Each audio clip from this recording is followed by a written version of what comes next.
2025ஆம் ஆண்டு மாற்றங்கள் நிறைந்த தமிழர்களுக்கான புதிய பாதைகளை திறந்துவிடும் ஆண்டாக மலர வேண்டும் என பாராளுமன்ற உறுப்பினர் ஸ்ரீதரன் தெரிவித்துள்ளார். இலங்கை தமிழரசுக் கட்சியின் கிளிநொச்சி கிளையின் ஏற்பாட்டில் நத்தார் தின நிகழ்வும் ஆண்டிறுதி ஒன்று கூடல் கட்சி அலுவலகத்தில் நேற்று நடைபெற்ற போதே குறித்த விடயத்தை தெரிவித்தார்.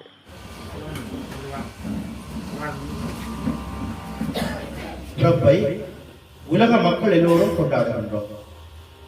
நான் இப்பவும் எப்பொழுதும் இந்த ஆலயத்திலும் நான் சொல்வது 24ஆம் ஆண்டு மிக சவால்கள் நிறைந்த நெருக்கடிகள் மிகுந்த ஆண்டாக இருந்தாலும் கூட 2 தேர்தல்களை கடந்து அந்த 2 தேர்தல்களில் மாற்றங்கள் பெறுவதை கொண்டு தமிழ் மக்களுக்கான சிந்தனைகளை தூண்டிய ஒரு ஆண்டாக இந்த 2024 அமைந்திருக்கிறது.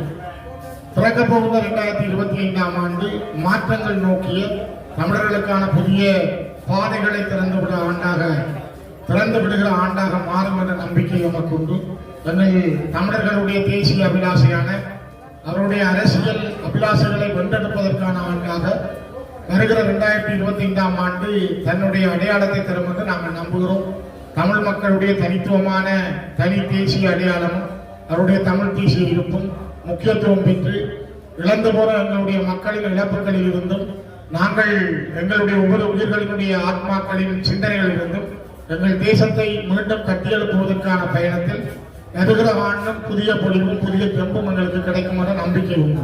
கடந்த காலங்களில் நாங்கள் கண்ட சவால்கள் அடைந்த மாற்றங்கள் முக்கியமானவை. அந்த அனுபவங்களையும் அந்த வரலாற்று பாடங்களையும் வைத்துக் கொண்டு வரப்போகிற ஆண்டு கட்சிக்கு உள்ளேயும் சரி கட்சிக்கு வெளியிலேயும் சரி நாங்கள் சவால்களை எதிர்கொண்டு பயணங்களை மேற்கொள்வோம் என்ற நம்பிக்கை நம்மிடம் உண்டு.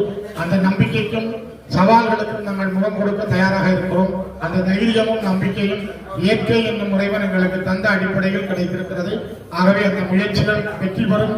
அந்த வெற்றியோடு வருகிற ஆண்டை வெற்றிகரமான ஆண்டாக சந்திக்க தமிழர்கள் தயாராகி கொண்டிருக்கின்றோம். சார், இந்த புதிய அரசாங்கம் இது தமிழருடைய அரசியல் தேர்வு விடயத்தில் எவ்வாறான இது முன்னெடுப்புகள் உங்களுக்கு திருப்தியா இருக்கா? புதிய அரசாங்கம் தன்னுடைய அரசியல் செயல்பாடுகளில் இன்னும் அரசியல் தீர்வு முயற்சிகளில் எந்த ஒரு நல்லெண்ணத்தையும் வெளிப்படுத்தியதாக இல்லை.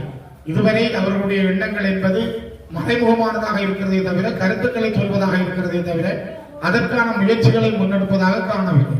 ஆனால் வருகிற ஆண்டு அவர்களுடைய வரவு செலவு திட்டம் மற்றும் புதிய அரசியல் அமைப்பு அந்த அரசியல் அமைப்பூடாகத்தான் தீர்வு காணப் போகிறோம் என்று அவர்கள் சொல்லுகின்ற கருத்துக்கள் இவை தொடர்பில் நாங்கள் அதிகமான கரிசனைகளை கொண்டிருக்கிறோம். தொடர்ந்தும் அந்த கரிசனைகளோடு புதிய தீர்வுக்கான பாதையில் அவர்கள் வந்தே ஆக வேண்டும் என்ற அந்த பயணத்தோடு இணைந்து செய்ய காத்திருக்கிறோம்.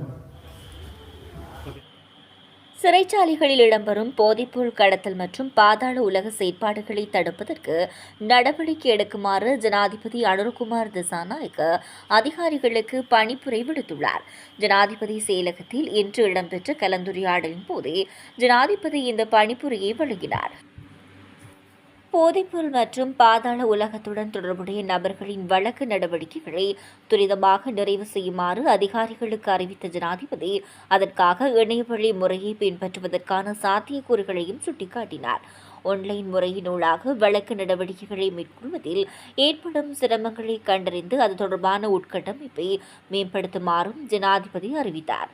சிறைச்சாலைகளில் இடம்பெறும் முறைகேடுகளில் அதிகாரிகளுக்கு தொடர்பு இருப்பதாக எழுந்துள்ள குற்றச்சாட்டுகள் தொடர்பிலும் இங்கு கலந்துரையாடப்பட்டதுடன் இதனுடன் தொடர்புள்ள அதிகாரிகளுக்கு நிறுவன மட்டத்திலான ஒரு ஒழுக்காற்று நடைமுறைகளுக்கு அப்பால் சட்ட நடவடிக்கை எடுக்குமாறு சம்பந்தப்பட்ட அதிகாரிகளுக்கு ஜனாதிபதி ஆலோசனை வழங்கினார். இக்கலந்துரையாடலில் அரசு பகுப்பாய்வாளர் திணைக்களத்தில் நிலவும் வெற்றிடங்கள் தொடர்பில் கவனம் செலுத்தப்பட்டதுடன் அந்த வெற்றிடங்களை உடனடியாக நிரப்புவது தொடர்பிலும் கலந்துரையாடப்பட்டது.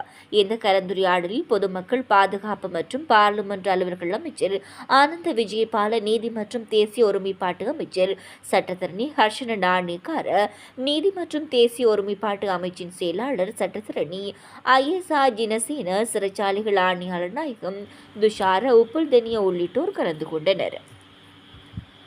இதுவரை கொழும்பு 10 DR விஜயவர்த்தன மாவட்ட லேகோஸ் கட்டடத்தின் 3வது மாடியில் இயங்கி வந்த ஜனாதிபதி நிதியத்தின் அலுவலகம் 2025 ஜனவரி 1ஆம் தேதி முதல் புதிய இடத்தில் நிறுவப்பட உள்ளது. இதன்படி ஜனாதிபதி நிதியத்தின் புதிய அலுவலக வளாகம் கொழும்பு 1 ஜனாதிபதி மாளிகைக்கு முன்பாக அமைந்துள்ள ஸ்டாண்டன் சார்டர்ட் கட்டடத்தின் தரைத்தளத்தில் நிறுவப்படுகிறது. ஜனாதிபதி நிதியத்தின் சேவைகளை பெற்றுக் கொள்வதற்காக வரும் பொதுமக்கள் 2025 ஜனவரி 1 முதல் கொழும்பு 1 ஜனாதிபதி மாவட்டத்தில் ஜனாதிபதி மாளிகைக்கு முன்பாக அமைந்துள்ள ஸ்டேட்டன் சார்டர் கட்டடத்தின் தரைத்தளத்தில் உள்ள அலுவலக வளாகத்திற்கு சென்று சேவைகளை பெற்றுக்கொள்ள முடியும். மின்கட்டண திருத்தம் தொடர்பான இறுதி தீர்மானத்தை எதிர்வரும் 17ஆம் தேதி அறிவிக்கவுள்ளதாக இலங்கை பொது பயன்பாடுகள் ஆணைக்குழு தெரிவித்துள்ளது. இதற்கான பொதுமக்களின் கருத்துக்களை கேட்டறியும் நடவடிக்கை தற்போது முன்னெடுக்கப்படுவதாக ஆணைக்குழு கூறியுள்ளது. இன்று ஓவா மாகாணத்திலும் எதிர்வரும் 3ஆம் தேதி முதல் ஏனைய மாகாணங்களிலும் பொதுமக்கள் கருத்துக்களை கேட்டறியும் நடவடிக்கை முன்னெடுக்கப்பட உள்ளது. இந்த நடவடிக்கையின் பின்னர் எடுக்கப்படும் இறுதி தீர்மானம் எதிர்வரும் 17ஆம் தேதி அறிவிக்கப்படும் என ஆணைக்குழு உறுதிப்படுத்தியுள்ளது.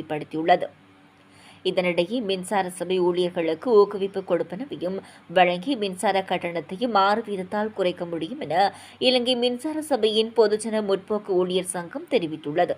இதற்கான பரிந்துரைகள் கடந்த அரசாங்கத்தின் காலப்பகுதியிலேயே முன்வைக்கப்பட்டுள்ளதாக அந்த அரசாங்கம் சுட்டிக்காட்டியுள்ளது. இலங்கையை சுற்றுலா பயணிகளின் கவரக்கூடிய இடமாக மாற்றுவதற்கு தேவையான திட்டங்களை விரிவாக நடைமுறைப்படுத்துமாறு ஜனாதிபதி அனுரகுமார் திசாநாயக்க அதிகாரிகளுக்கு பணிப்புரை விடுத்துள்ளார்.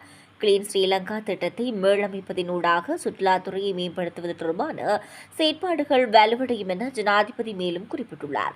ஜனாதிபதி அலுவலகத்தில் இன்று இடம்பெற்ற கலந்துரையாடலில் கலந்து கொண்டு கருத்து தெரிவிக்கும் போதே ஜனாதிபதி அனுரகுமார் திசாநாயக்க மேற்கண்டவாறு தெரிவித்தார். ஆசியாவின் மிகவும் பெறுமதிமிக்க மற்றும் பசுமையான தீவாக இலங்கையை நிலைநிறுத்துவது பற்றியும் இதன்போது விரிவாக ஆராயப்பட்டது.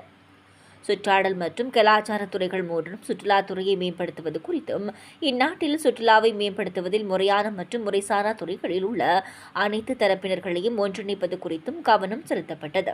புத்த சாசன மத அலுவலர்கள் மற்றும் கலாச்சார அமைச்சர் பேராசிரியர் ஹினிதும சுனில் செனவி, சுற்றாடல் அமைச்சர் வைத்தியர் தம்மிக பட்டபிந்தி, சுற்றுலா ஊக்குவிப்பு பணியகத்தின் தலைவர் புத்திக ஹேவாவசம், வனஜீவராசிகள் பணிப்பாளர் நாயகம் சந்தன சூரிய பண்டாரு, மத்திய கலாசார நிதியத்தின் பணிப்பாளர் நாயகம் கலாநிதி DMJ நிலான்குரே உள்ளிட்ட அதிகாரிகள் இக்கலந்துரையாடலில் இணைந்து கொண்டனர்.